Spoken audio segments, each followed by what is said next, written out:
Más de 50 países reunidos en el grupo de contacto de apoyo a Ucrania insistieron este jueves en la importancia de seguir proporcionando a Kiev defensas aéreas, munición y el mantenimiento necesario de tanques, mientras la contraofensiva ucraniana para recuperar terreno a los rusos da sus primeros pasos. Con esto comenzamos. Los saluda Silvia Cabrera desde Berlín. Titulares. Aliados de Ucrania se centran en la defensa aérea y el mantenimiento de municiones y tanques en el inicio de la contraofensiva. Estados Unidos pide a sus aliados más apoyo a Kiev. Asegura que están centrados en cumplir con las necesidades urgentes de Ucrania.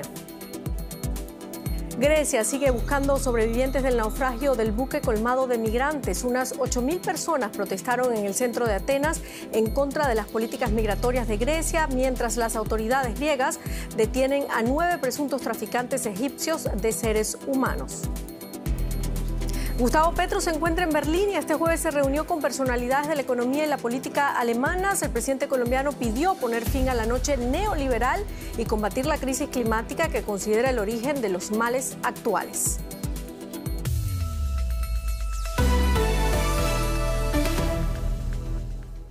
El grupo de contacto de defensa liderado por Estados Unidos, integrado por varios países aliados que respaldan a Ucrania, ha reafirmado su compromiso de mantener el apoyo a Kiev el tiempo que sea necesario. El general del ejército, Mark Milley, jefe del Estado Mayor Conjunto, aseguró que Ucrania progresa constantemente, aunque reconoció que los violentos combates tendrán un alto costo. El secretario de Defensa de Estados Unidos, Lloyd Austin, también se reunió con el secretario general de la OTAN, Jens Stoltenberg, quien reafirmó los planes del bloque para fortalecer sus propias defensas. Cuando nos reunamos en la Comisión para Ucrania de la OTAN dentro de poco, el mensaje principal será que debemos mantener y aumentar nuestro apoyo a Ucrania. En el encuentro de hoy y de mañana también nos prepararemos para la cumbre de Vilna en Lituania, en donde el tema central será el apoyo a Ucrania, pero también la necesidad de fortalecer nuestra capacidad de disuasión y de defensa.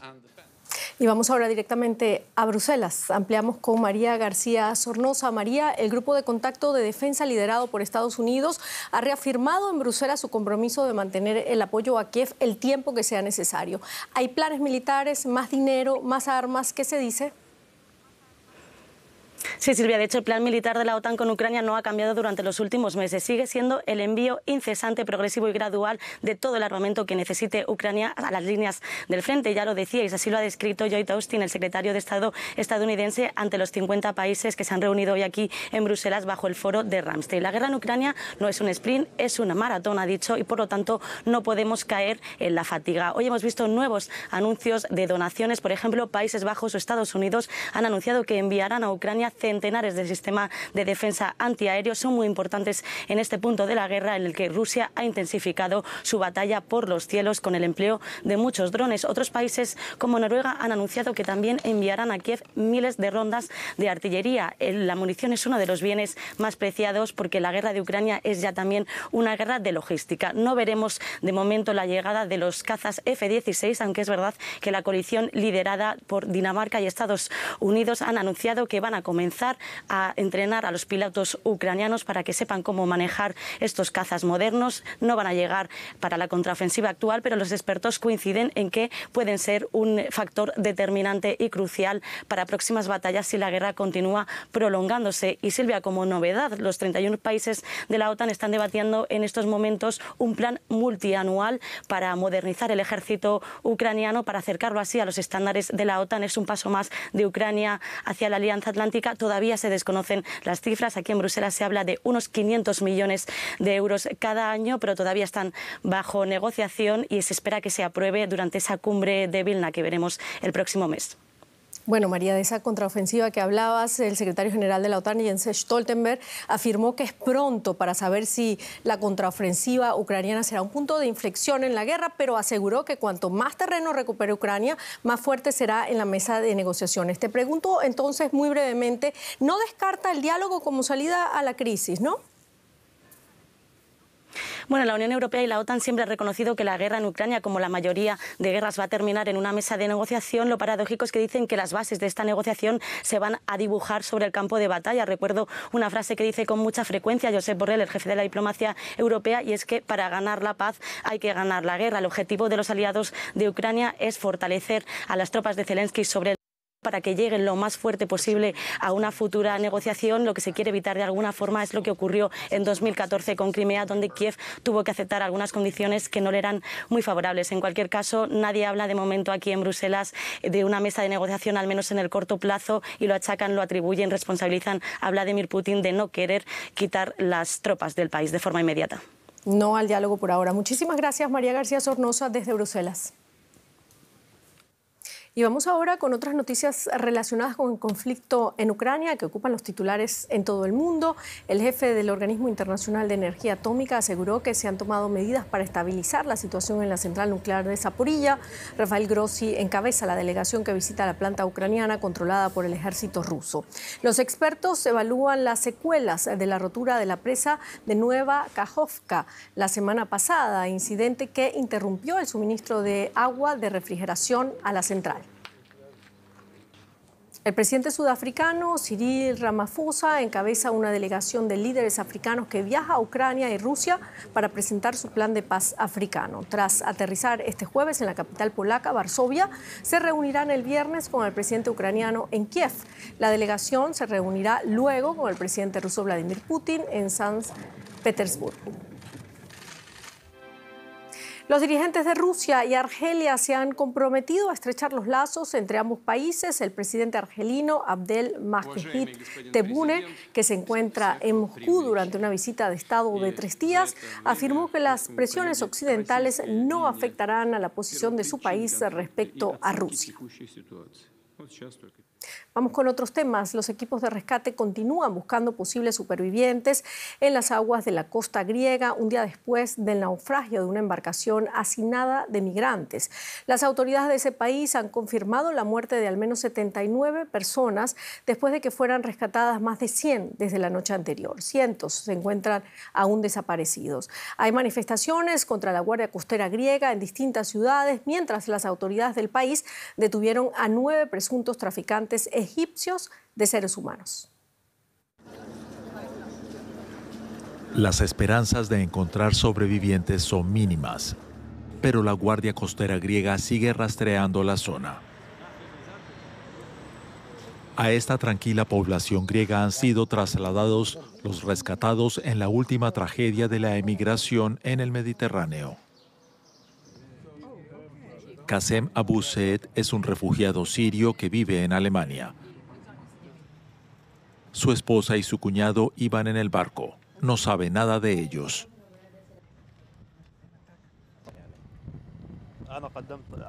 No conseguimos que aceptaran la solicitud de asilo para mi mujer en Alemania, donde trabajo. La solicitud llegó tarde y la rechazaron.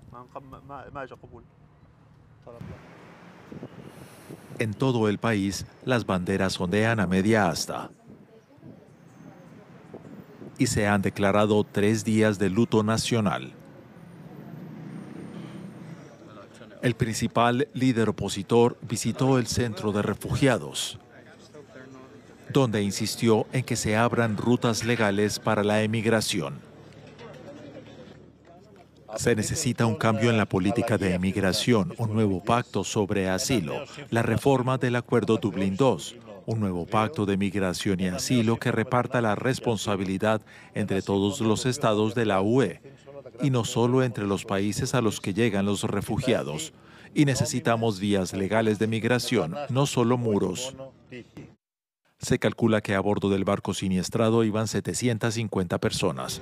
Ahora sus familiares se enfrentan a la angustiosa espera de noticias que nadie quiere oír. Ampliamos ahora con María Cañete Lobo en Kalamata. María, ¿cómo avanzan las tareas de búsqueda y rescate? ¿Hay esperanzas aún de encontrar más sobrevivientes? Hola, buenas noches. Bueno, las labores continúan. Esta mañana el ministro en funciones de Protección Civil ha dicho que estaban moviendo cielo, mar y tierra para encontrar a las personas que todavía podrían estar con vida. No obstante, la lejanía del punto en referencia a la costa donde se produjo el naufragio y la gran profundidad, porque se produjo en una de las fosas abisales más profundas del Mediterráneo, dejan prácticamente, son nulas las posibilidades de encontrar a gente todavía con vida.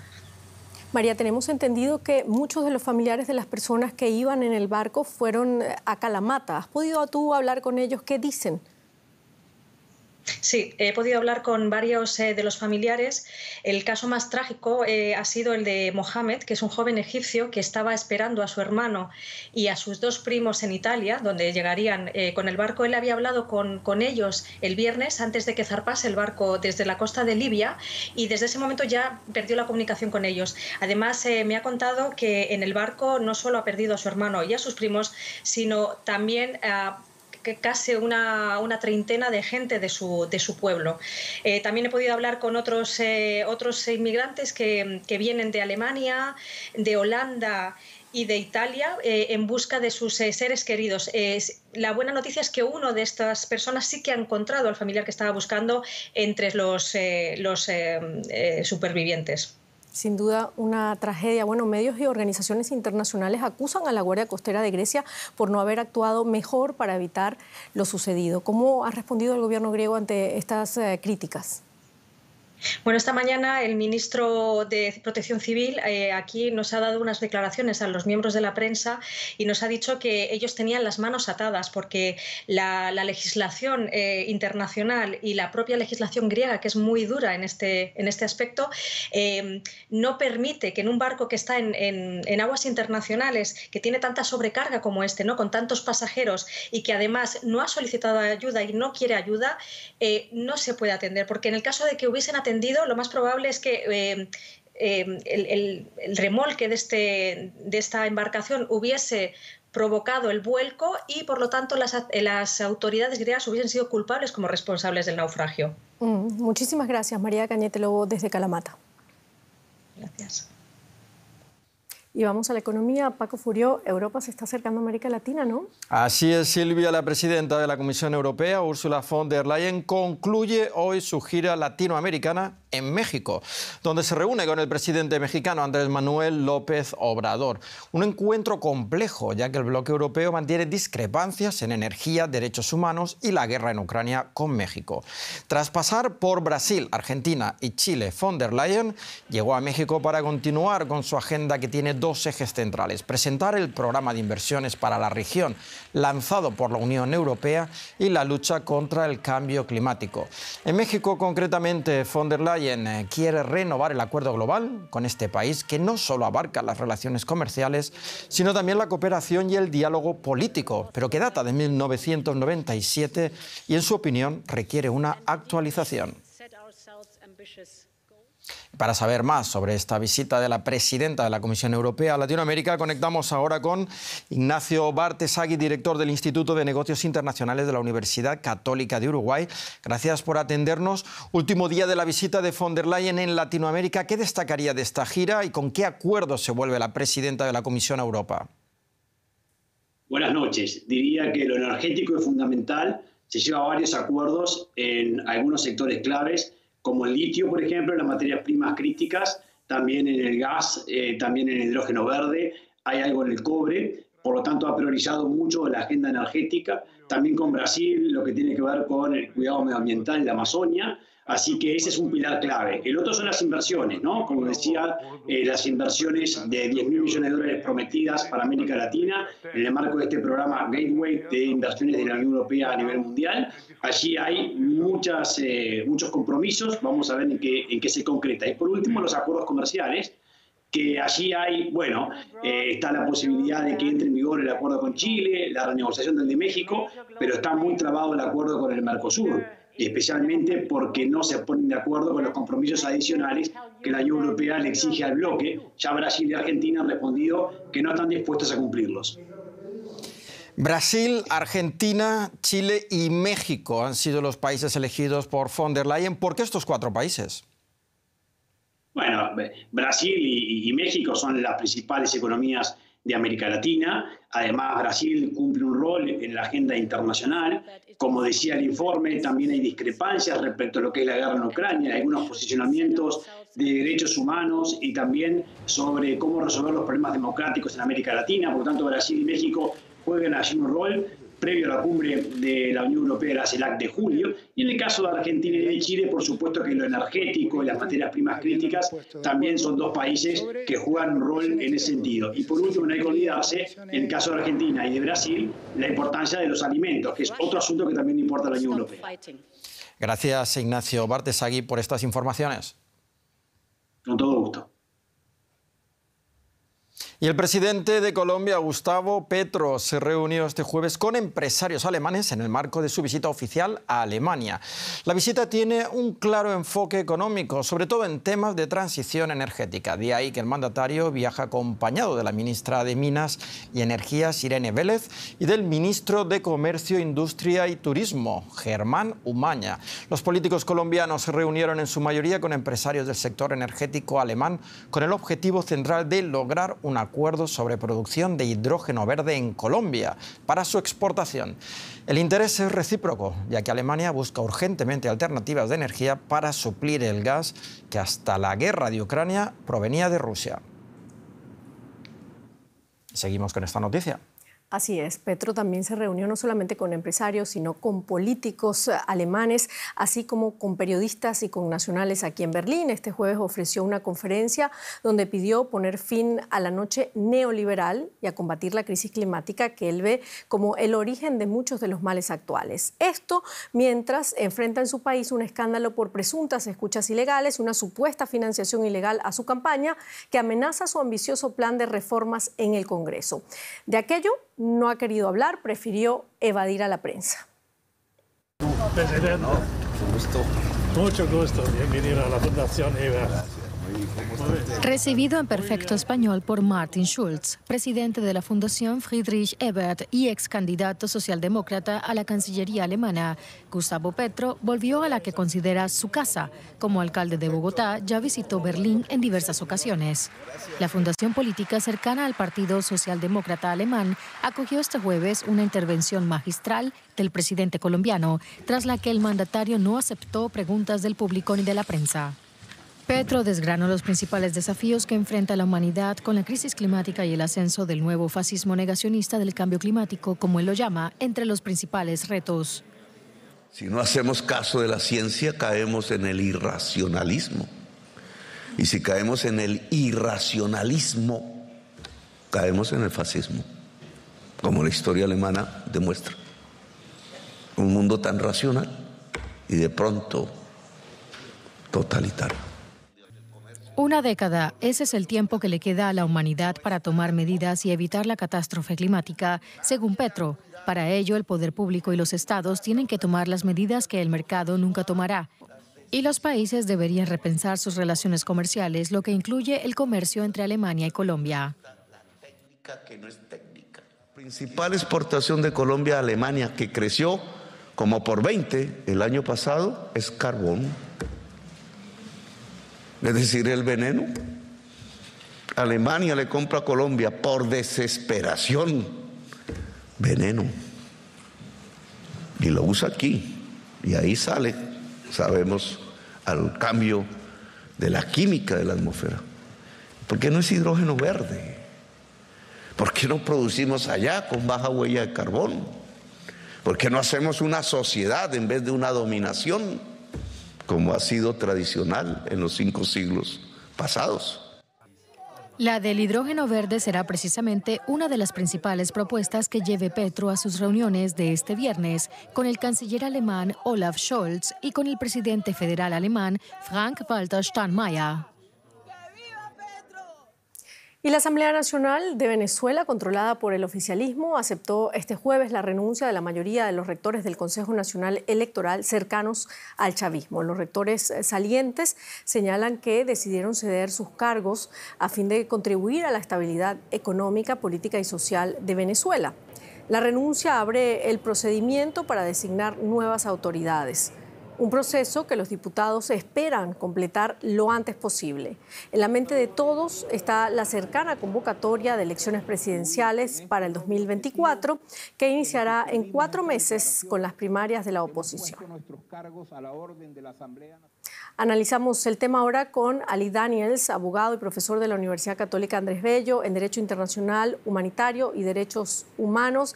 Gracias por acompañarnos. Bueno, las autoridades del CNE cercanas al chavismo han renunciado. ¿A qué se debe esta decisión? Sorprende, por supuesto, porque que lo están haciendo ahora y fueron nombrados en mayo del 2021 para un periodo de 7 años. ¿Por qué ahora?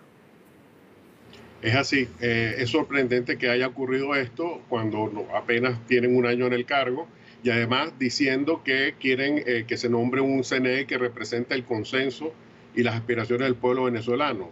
No se puede esperar consenso cuando la disolución del órgano ha venido de un acto arbitrario.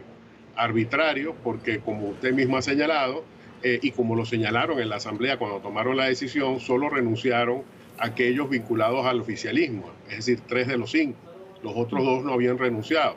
Y en este sentido es ilegal lo que ocurrió porque, y aquí quisiera destacar que en la Asamblea Nacional en ningún momento se hizo alusión a las normas que son aplicables para estos casos, que es la Ley Orgánica del Poder Electoral, que dice claramente cuando ocurre una ausencia absoluta, que o solamente puede ocurrir por muerte, inhabilitación o por abandono del cargo. Es decir, se están removiendo a estos rectores que no renunciaron, utilizando una figura que no les es aplicable, como es la ausencia del cargo, como es la ausencia absoluta, y además se está iniciando un proceso que no debía ni siquiera haberse iniciado, porque el mismo artículo 12 de la Ley Orgánica del Poder Electoral dice que cuando haya la ausencia absoluta de un rector, la Asamblea deberá designar al sustituto de la lista que quedó del proceso anterior, lista que existe y que fue entregada en marzo del año pasado y donde hay 75 nombres de personas preseleccionadas por el mismo proceso anterior.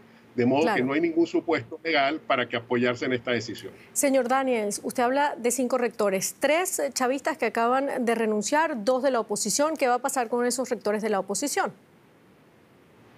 Efectivamente, a estos rectores que no han renunciado, ni siquiera tampoco sus suplentes, han sido considerados removidos. Y esto es un elemento que yo quisiera destacar, porque también en la Ley Orgánica del Poder Electoral dice cuándo un rector puede ser removido. Y las causales son inhabilitación, participación en un partido político o condena penal o administrativa. Ninguno de esos supuestos ha ocurrido y, sin embargo, ahora quedan fuera de los cargos. Es decir, ha habido una remoción de hechos. Esto hace que el acto sea arbitrario y no puede haber un consenso, que es lo que yo quisiera destacar. Se dice que vamos a nombrar ahora un CNE por consenso. ¿Cómo se puede nombrar por consenso algo que se disolvió de manera arbitraria? ¿Afectará esta renuncia a las primarias de la oposición y, por supuesto, las elecciones presidenciales que deben realizarse el próximo año? Brevemente, porque tengo poco tiempo. Sí, de hecho ya las primarias de la oposición ya las afectó porque la Comisión de Primarias ya dijo que iba a realizar un proceso independiente del CNE, visto lo que ha ocurrido, porque justamente el último proceso duró 4 meses y que justamente si terminan esos 4 meses cuando se inician las primarias de la oposición. Muchísimas gracias, Ali Daniels, abogado, profesor de la Universidad Católica Andrés Bello en Venezuela. Gracias. Seguimos nosotros con otros temas. La Sociedad Interamericana de Prensa condenó este jueves la sentencia al periodista José Rubén Zamora y reiteró su denuncia sobre la falta de independencia judicial en Guatemala. El fundador del diario El Periódico es uno de los principales críticos del gobierno de Alejandro Giammattei y durante casi 3 décadas ha denunciado la corrupción en las élites de Guatemala. El Ministerio Público había pedido 40 años de prisión para Zamora, al que acusaba de varios delitos, entre ellos lavado de dinero. Orden de prisión en Guatemala al fundador de un diario opositor. El periodista José Rubén Zamora fue condenado por un tribunal a 6 años de cárcel. El polémico juicio por supuesto lavado de dinero ha sido denunciado por gremios internacionales como una cacería de brujas con el objetivo de intimidar al periodismo en el país. Se impone a José Rubén Zamora Marroquín la pena de 6 años de prisión inconmutable y la multa de 300.000 quetzales por ser el valor del objeto del delito. El periodista insistió en su inocencia y reiteró que el proceso en su contra es una persecución política dirigida por el presidente Alejandro Giammattei. todos mis derechos han sido vulnerados y que me reservo el poder llevar mi caso eventualmente a la Corte Interamericana de Derechos Humanos. La Fiscalía acusó a Zamora de intentar blanquear $37.500 producto de chantajes y extorsiones a empresarios para no publicar información en su contra. Dirigían un medio de comunicación y a través de ese medio de comunicación se denigraba, se insultaba en su honor, en su prestigio a fiscales, a jueces, a magistrados. Solicitamos 40 años y en ese sentido vamos a seguir nosotros. Vamos a apelar esta sentencia. El fundador de El Periódico, que cerró el 15 de mayo tras 27 años de circulación, ha sido acosado por su periodismo combativo y de investigación. 8 periodistas del diario también son investigados por las autoridades. Desde que Zamora fue detenido el verano del año pasado, el diario entró en una crisis financiera que llevó a su cierre en mayo. Aún así se muestra combativo. Y de mi lado me quitaron 2 delitos que jamás cometí. No pude ofrecer las pruebas que tenía para ver que el dinero es lícito. El periodista se mostró aliviado de que no recibió una condena de 40 años de prisión como pedía la Fiscalía, pero asegura que es inocente y que apelará a la sentencia. Y el presidente de Irán, Ebrahim Raisi, se encuentra en Cuba, donde ha firmado acuerdos de cooperación en política exterior, telecomunicaciones y justicia. La isla caribeña es la última escala de una primera gira que realiza Raisi por América Latina, donde estuvo en Venezuela y Nicaragua. El presidente iraní calificó de estratégicas las relaciones con estos 3 países latinoamericanos y agregó que su visita quiere ser un punto de inflexión en la profundización de los lazos bilaterales en materia económica, política y científica. Y una ola de calor está afectando México desde comienzos de junio. Los expertos esperan que el fenómeno continúe en los próximos 10 a 15 días. De acuerdo a los científicos de la prestigiosa Universidad Nacional Autónoma, los eventos extremos de temperatura han ido en aumento en México. Con temperaturas superiores a los 40 grados, las autoridades locales han instalado puntos de enfriamiento donde se han colocado sillas, ventiladores y además se reparten botellas de agua, como aquí en la ciudad de Monterrey. El termómetro allí en Monterrey podría marcar hasta 47 grados la próxima semana. Y con eso terminamos nuestro informativo. Muchísimas gracias por habernos acompañado. Hasta luego.